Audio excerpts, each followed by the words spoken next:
Hello, everyone. Welcome back. Happy Sunday. Hope you guys are all doing well. Ready to get back to business here.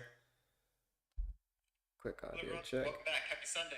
Alrighty, we're rocking and rolling. Hope you guys are doing well. Hope you guys are ready to get back to it here today. Amy, hello, hello. Hope the rest of you guys are doing fantastic. One second, just noticed monitor's a little crooked. I'll have to fix that after. Drive me nuts here. Aslam, what's going on, sir? Robert, happy Sunday to you. All right, guys, let's go and get into it. So we have a lot coming up here. Manage, what's going on, brother? Jeff, happy Sunday. Glad to have the squad in here. All right, guys, so as you guys know, over the weekend, or as you may not know, there's a lot of things right now that investors, traders, speculators are weighing out right now. And a lot of that is what is happening in Iran right now. That is going to have a lot of ramifications in the oil markets. So, and the reason why I'm bringing this up, Dylan, we're here trading, why are we talking about world events and whatnot, right? We're just here worried about the candlesticks, right? Well, what you need to understand is that these candlesticks are going to deliver in a way that will be impacted on these global events. And why is that? Well, you have to understand that funds, hedge funds, banks, deep pockets, large equity traders, they're weighing all these things out, right? They're weighing out, does it make sense to take on risk going into a weekend where who knows who's going to blow who the fuck up, right? So those are all things you really need to think about because that will weigh heavily, heavily, heavily on the markets. So before I even go into analysis and like what it is I'm looking for, if you look at like just even last week with stock indices, look at this 15-minute chart of the NASDAQ. We'll talk about the hourly chart and the range that it's trading in, but look at the delivery of price here. A lot of that is in part because it's waiting for what the next steps are going to be in Iran, the US, sending military over there, all that good stuff. I'm not going to get into all the details here. Obviously, geopolitics, there's a lot to it all. But the big thing you need to understand is that that's weighing heavily on the market right now. So the reason the market is being held and it's not moving a whole lot is partly due to the market wanting to digest and wait for these things to happen. So maybe, for these years, you've just been a trader who I just look at the charts. I don't really care what's going on in the world. It's not a factor. And normally, if it's normal times, that's fine, but it's not. So there's a lot of things you have to consider. You have to weigh out. You have to understand that the market is trying to digest, and that will absolutely impact the price delivery. So just because you're a scalper, right, you need to understand how the market's likely to deliver, because now you don't want to go risking 2% of your account on every trade, trading 5 minis in a consolidation when it's not likely to go anywhere, right? So you have to understand how to manage your expectations and how to balance it out within our analysis and everything that's going on worldwide. So again, you guys are doing something very technical. It's very difficult to do this. To make a living from the markets is not easy. It is possible, but there's a lot of things you have to consider, and it's not easy. And hopefully the things I'm sharing here are helpful, because now you'll understand how to manage expectations, right? Understand when the market's likely to clean up, and that's not the case right now. So you probably don't want to be over leveraging, right? You don't want to try to take a payout in 2 days and rush it, right? I'm going to show you guys how to take payouts. I actually just did one last week on the on some prop accounts, and I'm actually going to be making content teaching you guys how to do the same. ICT actually had something really interesting this week where he was talking about, wasn't able to listen to the whole thing. I've been super busy on my end. But just the props and a lot of negativity around props. And absolutely, the way most people treat props, gambling, resetting all the time, running up huge bills with these companies is obviously lunacy, right? It's ridiculous to do that. You need to learn what you're doing, figure it the fuck out, then go in there, because you guys have no idea, the thousands of dollars people just light on fire with these companies, and you don't have to trade like that. You have to learn what you're doing. Then you can get into these companies and you can absolutely clean up. 6% return is nothing when you know what you're doing. But you have to know what you're doing. So with prop firms, I'm going to be teaching you guys much more about that. But you also have to manage your expectations, right? So you don't want to, as a newer trader who hasn't been profitable for at least 2 to 3 years, try to have huge expectations right now in the market, because you're probably going to get frustrated. That frustration is going to lead to tilt, blowing accounts, and it's all because you're impatient and you're impulsive and you don't have the right mindset in terms of how to approach the market. So right now, guys, it's never been a more important time to consider all those things, which is why I'm taking the time to get into it. Appreciate you listening. Let's get into the money making shit, where these markets are going. Strat King, happy Sunday to you, sir. Hey Dylan, nice to be here, learning a lot. Glad it's helpful. I appreciate it. Thank you for the feedback. All right, guys. So weekly chart for U.S. dollar. Last week I was bearish. I was looking for lower prices based off what we saw inside this gap. We traded up into it, we respected it, we started to trade lower. I wanted to see going into this week, did we continue the sell-off? One of the things that was a cause for concern in my analysis, for those of you guys that are in the free Discord, you already know. If you're not, you should be, because that's where I'm giving updates on my analysis. So as I get new information throughout the week, sometimes my analysis has to change, right, and pivot. Well, one of the things that I saw that I don't like to see is I don't like to see retail traders or funds on the same side that I'm looking for. Right? So if I'm bearish dollar, I don't want to see everybody bearish dollar. I don't want to see headlines. I don't want to see things that are communicating that the dollar's going lower, because that means what? The average person is bearish dollar, and average people don't make money in the markets. And especially the same thing you may be thinking, oh, well, funds, they're smart money. They're not. And it's not to say they don't make money, but they're not what you think they are. So saying all that to say, it was a huge warning sign for us when we're seeing headlines being promoted that the funds are the most bearish they've ever been. My goodness, fuck, I do not want to see that at all. Not if I'm bearish. So I immediately, as soon as I saw that, went right into the Discord, let you guys know, hey guys, hey, look, we're pumping the brakes on being bearish, because now the sheep are bearish, right? The average trader is bearish, and that's not what you want. And then what do you know? You get an up close candle. Funny how that works, huh? All right, so here's what we're looking at going into this week for dollar. We have this wick here. We're measuring that. This is a key level for me because we traded through this liquidity here on this candle. Wicks are gaps, so we're reading institutional order flow here. I like how we traded into the wick. I wanted to see this week, did we accelerate down through it, make a run for this low, and then potentially the sell side liquidity back here. That was not the case. In fact, we opened and rallied higher. But what I'm looking at is how we use that wick. We stayed in the upper half. So as of right now, that will indicate bullishness. And then what I'm going to be watching going forward here on this weekly chart is this down close candle. So does this down close candle act as a bullish order block? If it does, then I'll look for the market to close in this weekly fair value gap, rally into the high here, and potentially the high back here, as long as, again, we remain above this down close candle. This, in my mind, is bullish. We hit the wick, stayed in the upper half, down close, watching that, and then I'd want to see it used as a bullish order block going forward. Again, all this changes if something unforeseen happens geopolitically. That would then obviously move the market like crazy. So obviously take this with a grain of salt. It obviously depends on what we see going into the new week here. All right, working down into the daily charts. Those are the weekly key levels.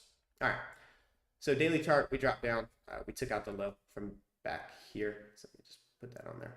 So you see we took out sell side liquidity here. We then rallied away from that sell side liquidity pool with a fair value gap.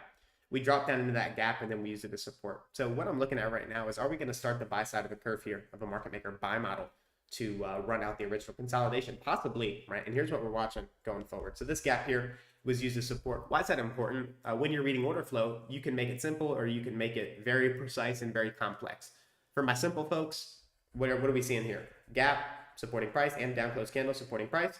We're now trading down, little imbalance here, supporting price. So if order flow is going to remain bullish, you would want to see that continue going forward. More specifically, especially for my precision technicians here, what I'm looking for is this inversion fair value gap. And I'd like to see the market keep this thing in the upper half. There's also a wick here that was formed on Tuesday's candle. So I do not want to see us get in the lower half of this inversion fair value gap. So if we do remain bullish, want to see us stay in the upper half here and then start to rally. If we do, then we'll attack the buy side here and the buy side here. If we trade through this inversion fair value gap, that changes things entirely, and I'm either neutral or bearish at that point. Probably neutral, because then that would just be sloppy, running out highs and lows, and I'll have to just wait for the market to leave this range. And one very important thing to keep in mind here on the monthly chart before we even zoom in further is the monthly chart is in a consolidation, right? So it's in a range. So these markets are very difficult to see where they're going with a lot of visibility when they're compressed in these small ranges like this. So very, very important to keep in mind where we're at in price delivery.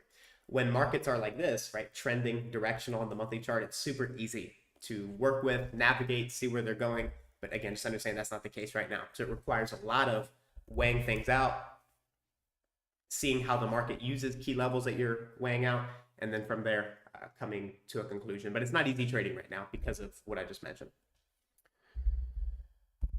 All right, so looking at the daily chart, covered that. So buy side here, if we rally through that and stay above the inversion fair value gap, buy side back here, and then this inefficiency before we get there here would be key.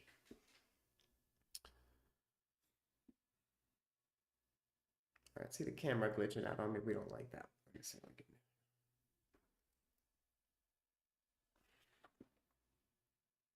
Whoops, now there's no camera. Oh, I think we just had. One day we're gonna get this camera sorted out, guys. One day. All right, there we go. All right, so let's work our way down here. Our hourly chart here.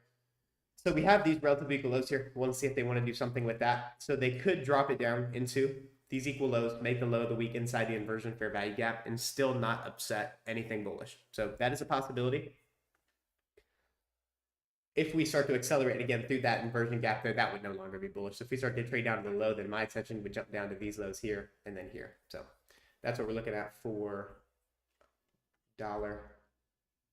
And then I like how they left these highs relatively equal. I think that's good. So if they're going to run it higher, we also have that yearly opening price, YO. That's what that stands for, that yearly opening price on the yearly candlestick. And just using the power of 3 on a yearly time frame. So that's what we're looking at for dollars are the key levels, and this is what my expectations are going forward.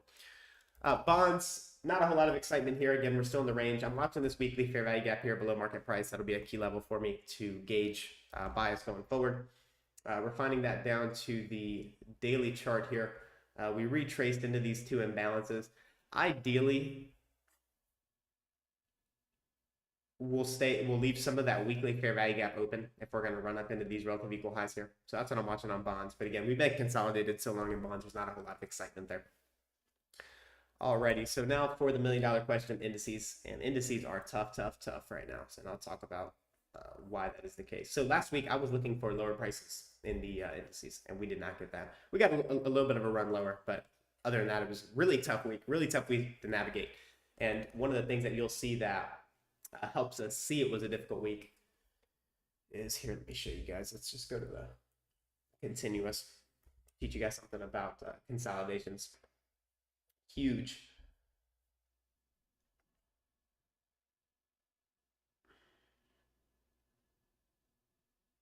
Here we go.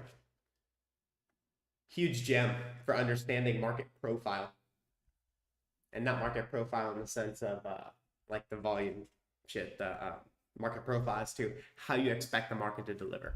So this is the new week opening gap here. This is where we closed on Friday and then opened on Sunday. This is something myself, my team, we use every single week.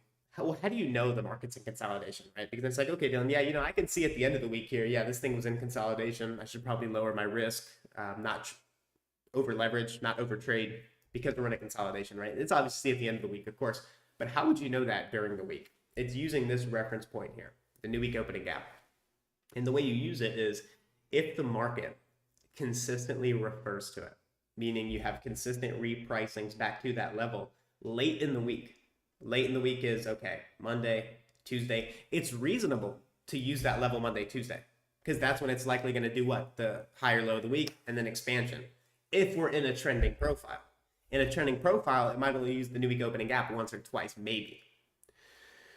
In a consolidation week, you'll get many times. Look how many times it refers back to it. Once, twice, a third time, fourth time, fifth, sixth, seventh, eighth, ninth, 10th, 11th time throughout the entire week on an hourly chart.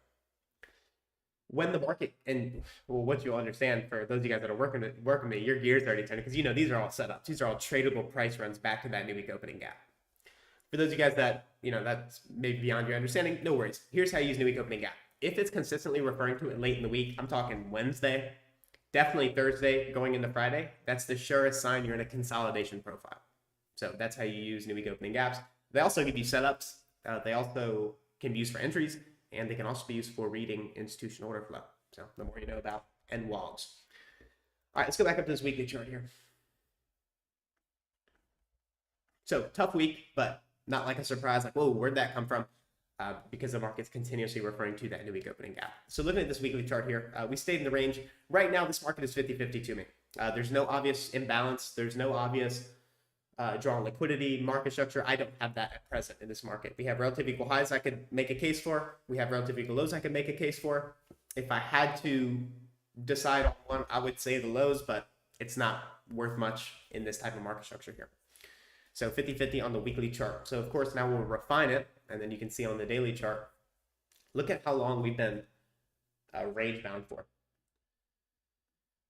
Back since October, right? So October going into November, we've just been inside this range here. So you can see it's very difficult. It's much more harder to ascertain where the market is likely to go on a longer term basis when you're inside these ranges here. So last week I was bearish. I was looking for lower prices, but then, you know, I'm able to get in sync with order flow, what I'm looking for. So even though I'm bearish, when I show up at 9:30, the market will tell me if it's bearish or not. It'll post obvious institutional order flow, and then from there I'll be able to get in sync, right? So for example, even on Friday, I had opened the session bearish on Friday. I was looking for lower prices because I like how we, on Thursday, I like how we traded up into this daily gap. I like how we made a swing high, and I want to see if we could continue accelerating lower on Friday. But then when we opened on Friday, what did the market do? Very important, because those of you guys that are also getting my pre-market analysis, it's very important for you guys to understand this as well, because it's not just, okay, well, Dylan said he's bearish at 9:30, so at 9:30 I'm just going to short the open. That is not that is not going to work for you. I'm watching order flow, right? So if I'm initially bearish at 9:30, which is here at the open, but then I see the market open and leave a breakaway gap, 1, 2, 3, 4, you get the point. This thing is bullish. I'm not going to try to short this thing. Then once it breaks down, I did try a short here. It stopped me out, and then that allowed me to reverse it, get back in sync, and then finish the day break even. But very important, the point is understanding order flow. So even if I'm initially bearish or bullish going into a particular session, I still need the market to confirm it. And you don't want to try to short or run higher like this when it's giving you these signatures here, right? So weighing out your bias, right, is important, but then once you sit down at the session, the market will either confirm or invalidate that bias. And then now you're left with the decision, right? Do I go long or do I just get out of the way? But trust me, you don't want to try to go short when there's breakaway gaps. It'll just rip your face off. All right, let's go back to the daily chart. All right, so for the daily levels that I'm looking for that are going to be impactful, let's go back to the current contract here. All right, so this daily FEG that we're in now, that's going to be a premium array, a key level for me this week. The other level I'll be watching is this wick here. It's on the 11th of February. I'll be using that to see if we want to respect it, stay in lower half, roll over, or if we start to see strength through that, then that'll likely take us into this high here. So those are my levels above market price, my key premium levels that I'm looking for. For the discount levels on the lower end, if we work lower, and we start to see some premium sensitivity here, market starts to roll over. I like this wick here from the 17th of February. I'll use that. And then below that, we have the relative equal lows here as a discount level. So daily chart also 50-50, very difficult to ascertain where this market is going. So it's not plan A, plan B. These are the key levels I'm using. I have to see Monday going into Tuesday, how are they going to use the levels? Right? What insight is it going to give me going into the rest of the week? And as always, I will keep you guys updated in the Discord. So make sure you guys are there so you guys can get midweek updates from me. All right, working down into the hourly chart here. So let me give you guys some consolidation insights here. So we're inside the range here. Let me take off this daily, and we'll leave it on this side, and we'll take it off. We're inside this range high and this range low. You know, why this low, why this high? You can see it's the parent range that we're in. So out of all this price action here, what's the obvious defined range that we're in? This high, this low. Right, so that becomes your dealing range. When you're in a consolidation profile, which I gave you some insights on consolidation using that new week opening gap, huge gem. ICT dropped back in 2023, I believe, old OG 2023 ICT gems. Not what I'm talking about with the consolidation here as it relates to that new week opening gap insight. All right, so we have the high, we have the low. This becomes our defined range. When the markets are in consolidation, the markets are more predisposed to, again, gyrate between premium, discount, obviously you can see drop down to a deep discount and then back up into a premium, running out the highs here. So until we leave the range high here or the range low, the market is in a range, it's consolidating. So now if you look at the 15-minute chart and you look at last week's trading, here's Monday, midnight, all the way through Friday. Look at the delivery, right? It's not in a hurry to go anywhere. So it is a scalper's market. Meaning if you're trying to hold for hourly swing trades, right? I'm a swing trader, not in this you're not, because it's not going anywhere. So if you're trying to position yourself on 15-minute charts, hourly charts, outside of small scalps, it's very tough to do in this market condition. So what you have to do is either scalp this market, meaning you're on these 1 minute or sub 1 minute time frames, or you wait for the market to clean up, right? And offer expansions, because it's not going to be held forever, but for right now it is. So if your style isn't conducive to scalping, you don't want to just take a blowtorch to your account. Obviously, that's no fun. So the way you don't take a blowtorch to your account is you have to align your trading with what the market is providing.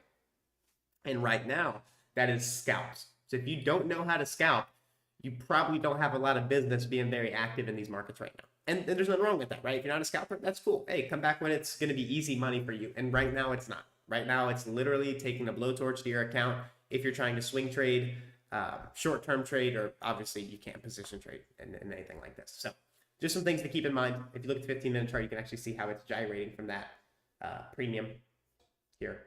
Or from, actually, sorry, once the range is defined here to here, you can see it runs up to a premium, discount, premium, discount, premium. So you can see how you can sort out price action in these consolidations once you can determine it is in a consolidation. So that's what I'm using going into this week.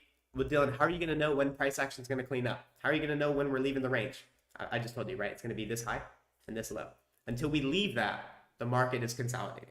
So who knows what'll break it out of that range? It could probably be waiting on what happens next in Iran. So that's something to keep track of, because obviously right now all eyes are there. All eyes, all investors are focused on what's going to happen there. And right now, nobody's trying to assume big risk ahead of that, right? If anything, I think traders are trying to sell stock, because with the way the world is right now and the way things are headed, who wants to own stock? Who wants to be long stock right now? And people that have made a lot of money on the stock market that has just gone parabolic since 2008, and they're holding it at these expensive levels, I think there's a lot of heavy distribution going on. And I think deep pockets, smart money is absolutely getting out of risk on the long end of these markets because of everything that's going on. And if you think about it, it's not positive for stock, right? What's happening. And obviously things that have been happening for the last 20 years haven't been good for stocks, but the Federal Reserve quantitative easing, free money, inflation has just obviously allowed the market to go parabolic. And for those of you guys that are interested in something, I'll share something here.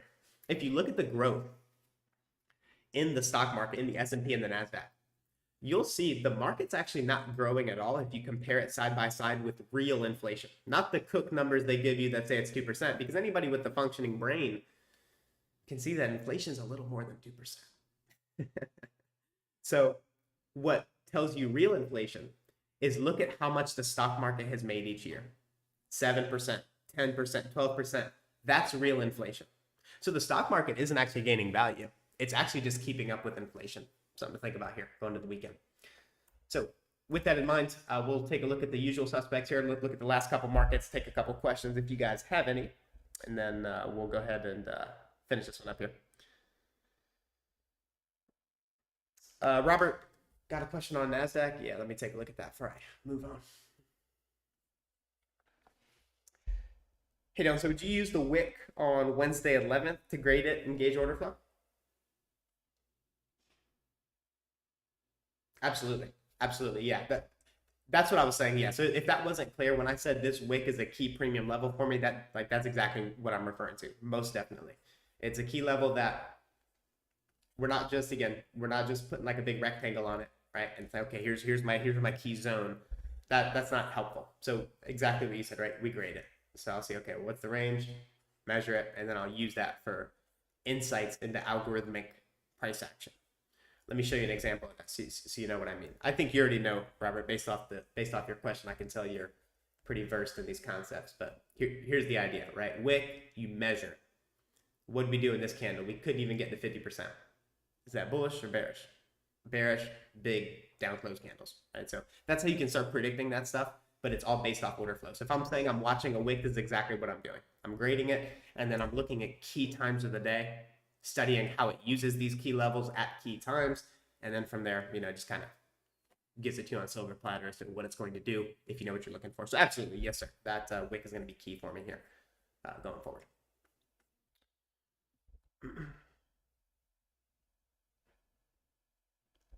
Tracking why the bottom of the wick and not the top of the wick for NQ? Yes, sir. Which candle? Tell me a candle like 11th of February, and I'll jump right to the candle and get your question answered. If you're talking about this one, I can, yeah, just say the 11th of February. Same one. Okay, I got you. Yeah. So why the lower end and why not the high end? Here's what's interesting. You're actually measuring both ends of it, right? So here's what I mean. Let me go to an example that has a wick on both sides so I can show you what it is I'm referring to. Where's a candle with a double-sided wick?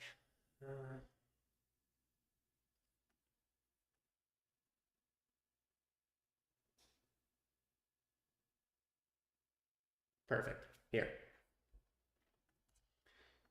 So you're actually measuring both, right? Here's the crazy thing.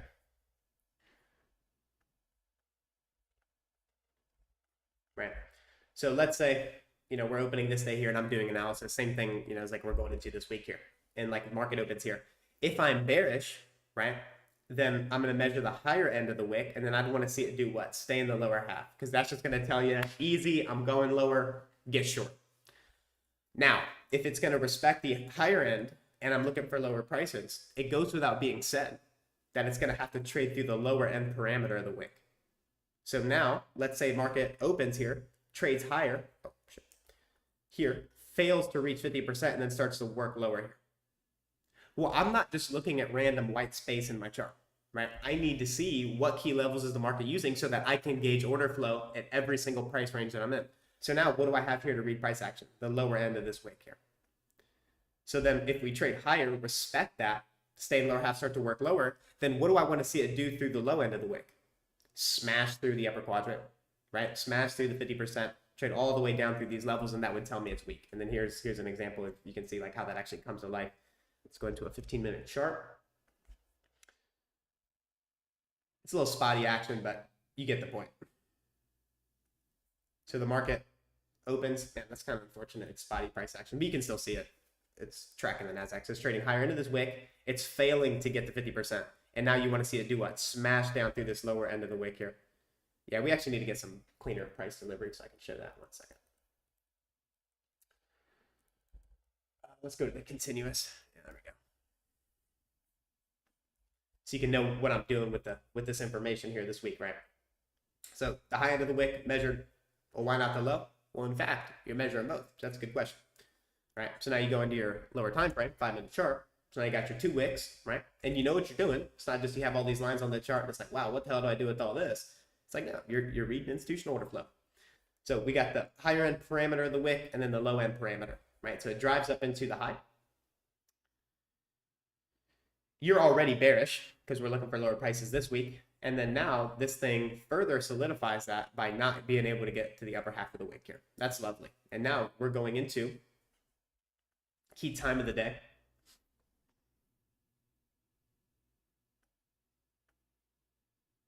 Right, which is now 9 o'clock, or I mean technically 8:30 here. That's when the news embargo lifts. So look at how the market is telegraphing, and this is exactly what I'm gonna be doing this week. This is what I'm doing every single week. So it drives up into this wick, stays in the lower half, bullish or bearish, easy money bearish, right? And then it does what? It smashes down through the lower wick, and then it does what? Smashes through the high, smashes through consequent encroachment, closes below 50%. That's telegraphing it's going to reach the low. Retraces, hits the high end of it. What do I want to see there? I want to see this be a fair value gap that works because it has a quadrant over top of it. And it's not going to allow prices to go higher above that. And then you see that here. You see how that's just easy telling you, look, I'm going lower from here. And then what are you going to look for? Your relatively equal lows. Free course content right there. Equal lows, easy draw all the time. And now you got to factor in time of day. So it's no mystery at all because now it's like, okay, 8:30, that's when the news embargo lifts. So 8:30 here.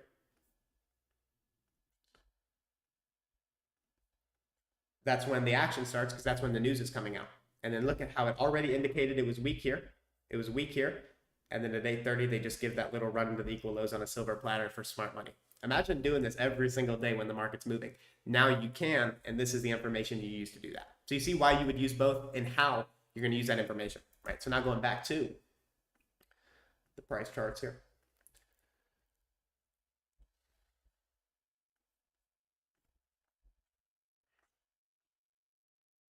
a measure of both, right? Because now if we start to trade through the lower end, like I said, when I'm trading, I'm not just looking at white space on my chart here, just hoping something's going to start speaking to me. I'm measuring these levels, and you're getting a feel for how it's using it and how it's communicating to you if it's weak or if it's strong. So if it's bullish, it'll do what? It'll smash through the lower end of the wick, and then it'll smash through the higher end of the wick, and then it'll get into the buy side there. And that's how I'm going to measure that information. Thanks. Good example. Makes sense? Yeah.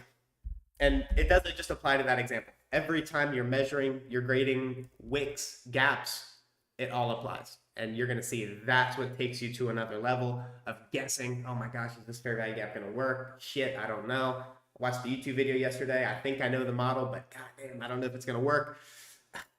Knowing what you're doing will replace all that. And then it'll just turn into you're confident, you know what you're doing, and you have a lot of conviction in your trades. Doesn't mean you're 100%. It just means you have conviction because you really know what you're doing. So excellent question, guys. All right, let me take a look at a couple of the usual suspects here, and then we'll go ahead and get going here. So Bitcoin is going to keep getting smashed lower, guys. There's nothing bullish about the cryptocurrency market right now. So hopefully you guys have been taking that advice, not just watching your bags get bled out. That's no fun.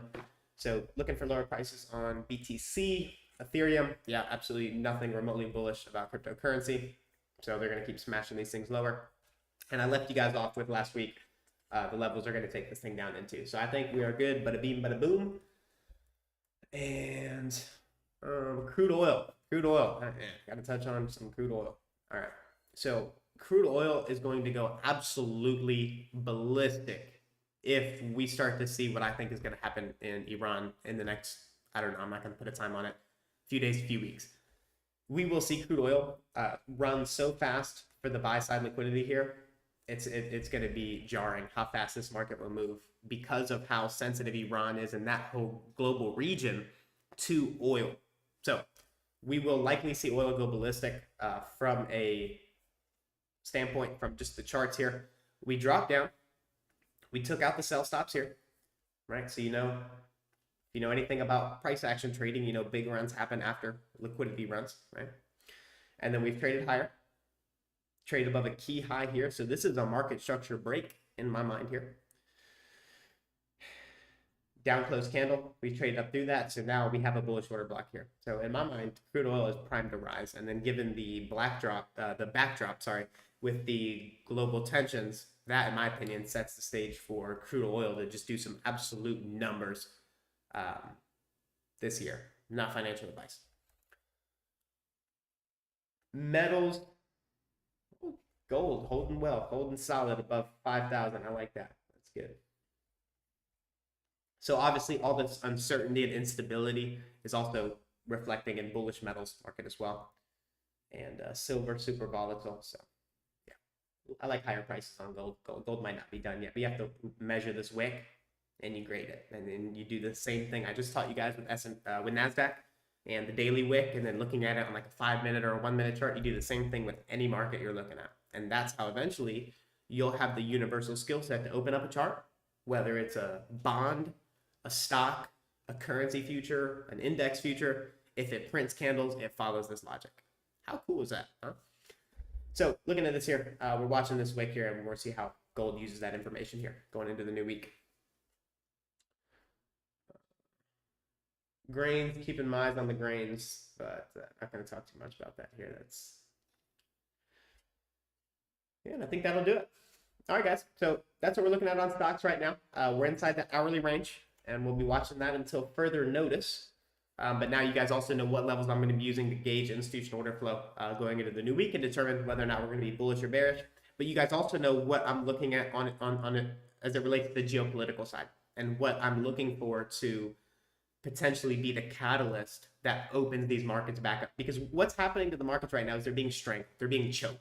Look at this last week here.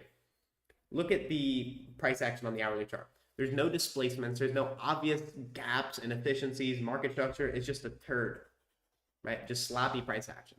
The market is being held right now. So what will release it will likely be what we talked about here. And then that'll get back to just easy trading because then the higher time frames will be moving, which is what creates those easy, low resistance liquidity runs that are just easy money to trade. So with that being said, guys, hope this one was insightful. Hope you guys are prepared for the week. I will give you guys any updates in the Discord as we get to them or as any changes are happening, which obviously in this climate, there's always something new being thrown at the market. So I will let you guys know what I'm thinking about it and how my opinion may change based off new information that is provided. Hey, Chris, thank you, Dylan. Keep showing up. Yeah, will do, brother. Yeah, I'm not going anywhere. I have a good time doing this. This stuff I'd already be doing anyway, so it's cool to come on here and hang out and chat with you guys here before we go into the week. So absolutely, I will still be showing up, sir. Yes, sir. All right, guys. Well, thanks for your awesome questions. Appreciate you guys joining me here today. Have an amazing rest of your Sunday, and I'll see you guys on the next one. Take care. Stay safe, everyone.